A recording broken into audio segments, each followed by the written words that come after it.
Did you know that the Paris climate talks emit 300,000 tons of CO2? Here's some of that gas. This is an economic and security imperative that we have to tackle now.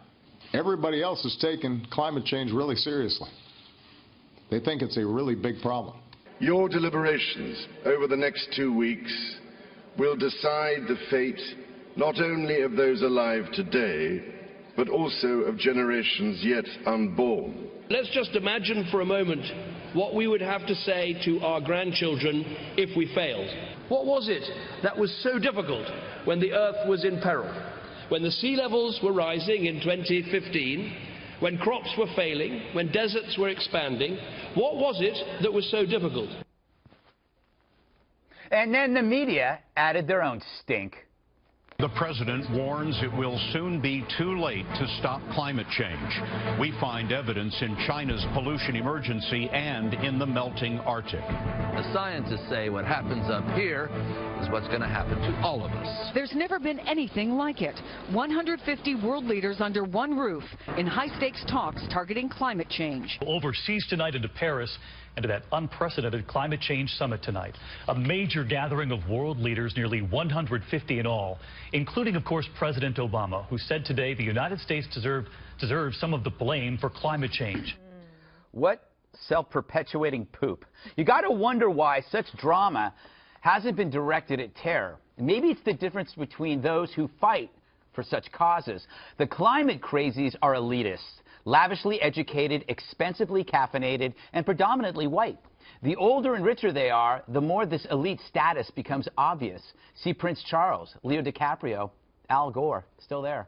But I beg you, try finding a poor Indian, a working-class Asian, or a struggling Latino on the activist front, trampling over the shrines to the Paris attacks. No, they are almost entirely white European elitists who wish to deny cheap fuel to the billion third world not on the electricity grid. Maybe they're racist. As Prince Charles falsely links drought to terror, this war on cheap resources is a more likely link. For when you ensure poverty to a billion people, a death cult becomes viable. So climate panic helps terror in two ways, by diverting resources from the fight and punishing the poor. Now let's look at those who see terror as a bigger threat than climate change. They aren't in Hollywood. They aren't in the media. They're not tenured. They don't have private jets. They don't drip with royalty or party with Leo on yachts stacked with topless supermodels. They aren't chic. They look like you and, sadly, me. Could that be why the climate crusade gets the summits and the attention and the accolades that terror warriors never get? Imagine if we flipped this and made the war on terror the glamorous one. ISIS wouldn't stand a chance. That's the big question here, Kimberly. Yep. Why can't the Western leaders galvanize this sort of interest against terror? It's just too boring, and they know Sean Penn won't show up. It makes them feel better about themselves. Sure, yes, there's the glamour of the Leo DiCaprios, but you lost Bolling with the topless supermodel situation. He's going to go play for the other team now. They don't want to talk about how great the president should be proud of serving and being commander-in-chief of the greatest military in U.S. history, what they've been able to accomplish, the sacrifices they've made. Instead, he really, really wants to talk about climate. I'm telling you that as soon as he's out of the White House, he's going to have some like global climate fund where he can be the climate czar or be in charge of the UN or something that is really in keeping with his worldview. Because the rest of it he finds to be sort of unpleasant and distracting from the tasks at hand that he wishes to achieve. Made me think it may not be, it's not such a link, being a friend of Bill Ayers, to still be interested in the weather. Underground. Yes.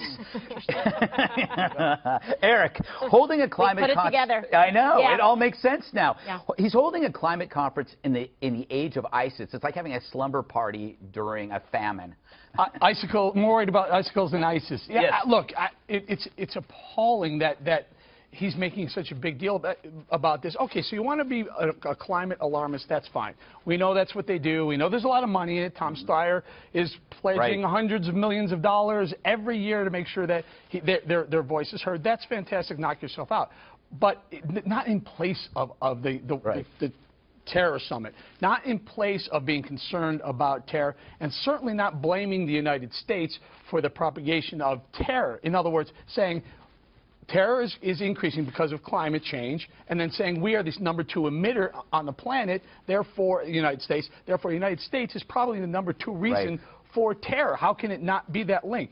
Juan, I asked Kirsten Powers yesterday, how come it's just radical Muslims who are affected by climate change and not Christians or Jews? It's the radical Muslims who are perpetrating terror on the world, not the other religious groups. And you could add to that, there are no ISIS franchises popping up in California during the drought. So there's no linkage there. Juan, okay, have you noticed that this is mainly the hobby of white elitists? Sure, it's the same charge against the feminists. But it's not to say that if you're a poor kid in Latin America or Asia or Africa, that things like asthma and things like, polluted waters don't matter to you, or pollution's different than going after carbon. Oh, I see. Okay. I mean, coal is cheap fuel that will save the lives of millions of people. Well, I think that in fact it will, end the lives of lots of people prematurely. That's what you feel, not. Well, no, that's not what I feel. But I think if you go, I don't think that there is any argument over the science at this point. But what are you talking about? I don't think so. I think that's pretty much settled science that we have. Okay, explain to me how that it's settled. Because I think there's, I'm not a scientist, and I therefore think the science is settled. Because I'm not a scientist. Well, no, you're saying the science is settled, but you're not a scientist. How can you explain the near 2-decade pause in temperature? How can you explain that Arctic ice is expanding? I love it. How can you explain? Yeah, how do you explain the rise in temperature? I'll tell you this. I think it's rather a cynical spin. Look, I think the Koch brothers, the Exxon, all these guys, the big corporations that pollute, you know what? They feed this industry, and they want us all to repeat the same old junk. What do you? But they want babies to choke on carbon. Why are you? No, they make money. They don't want any more regulation of their industry. So it's actually this is an interesting point, Dan. He stumbled into an interesting truth that the real evil behind this is prosperity. That the people that are coming out on the climate conference are just basically saying it's the Western prosperity. Which is why you have the developing nations. They are unified because there is a pledge of $100 billion a year from the developed nations, from America to the developing nations. And so you will see them in lockstep because they do look. And if you have been told that your island is going to be underwater, then you take it seriously. The thing that's interesting about this going on in this meeting in Paris. So it's a big UN thing, right? The UN brings them all together. It's so interesting to me how they have totally and wholly ignored the refugee crisis up until it's a crisis. Okay, it was entirely predictable. You could see it happening. It was preventable. And what did Turtle Bay do? Nothing. Okay, a few tweets here and there. But what did they spend most of their time doing? Plotting and planning for these big conferences and the lavish dinner. I just love the photographs of all of the leaders at the big expensive dinner plotting our future. In the meantime, you have coal country in America completely decimated and Hillary Clinton pledging $30 billion in handouts so that she can help rebuild their communities. With what? Solar power is not going to cut it. The other thing you have heard almost nothing about is something that could actually do a lot of good, and that's nuclear power. But you have in Germany a walk away from it. You don't have an ability to permit plants that will actually get funded and completed. So we're actually, I don't understand. It's like we're moving backwards on the bicycle. The founders of Whole Earth Catalog, I believe, and Greenpeace are pro-nuclear. So they have changed their ideologies. Do you want to talk about the Pope? Yeah, let's talk about the Pope. All right. By the way, I don't think that people are sort of viscerally opposed, Dana, to nuclear power. But I think when people think about accidents in Chernobyl and then that terrible accident over in Japan recently, I think people are cautious. Like, not in my neighborhood, please. But so the alternative to not doing things smartly and safely and with some safeguards is that we do nothing. Well, we rely on a hope and a prayer that we're going to be able to basically grow our economy on what? It's not going to grow on wind or solar. In the meantime, you have whole communities across Appalachia in America that are devastated and with 53% unemployment rates. And there are 3 million people that die every year from burning impure fuels. And the better we do actually here, and the better we do in terms of energy, the way we can actually show innovation in order to And how about the Keystone Pipeline? You can get clean coal to work, and then that actually helps bring 1 billion people out of poverty. So I know you want to talk about the Pope. Yeah, I have the Pope's quote. This is the Pope talking about climate change. Can we put that up there? It's now or never, he says. Every year the problems are getting worse. We're at the limits. If I may use a strong word, I would say that we are at the limits of suicide.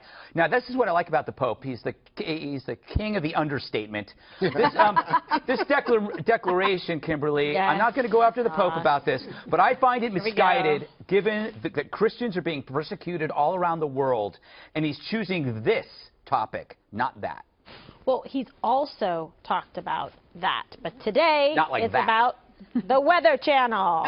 That's what's happening. So he's making a comment about it. He's obviously, a believer. He's all in on it. I think that's why he was getting along very well with President Obama. I don't mind him saying things about that as long as he speaks out as well about what's happening, the genocide of Christians at the hand of jihad. But, Greg, why do you think don't you think it's disingenuous to say he can't talk about persecution of Christians and climate change? Because or he can't talk about terrorism and climate change? He's wrong, and he's also wrong on the Charlie Hebdo massacre, in which he laid the blame on the cartoonist, saying that they shouldn't have drawn those cartoons. You remember that. You know what I think? I think you guys are behind the curve here, because I see now that most Republicans out on the campaign trail are saying, you know what, climate change is real. They have arguments about whether it's caused by humans and the like, but they're saying it's real. You guys are still in the denial phase. Or climate change? Both.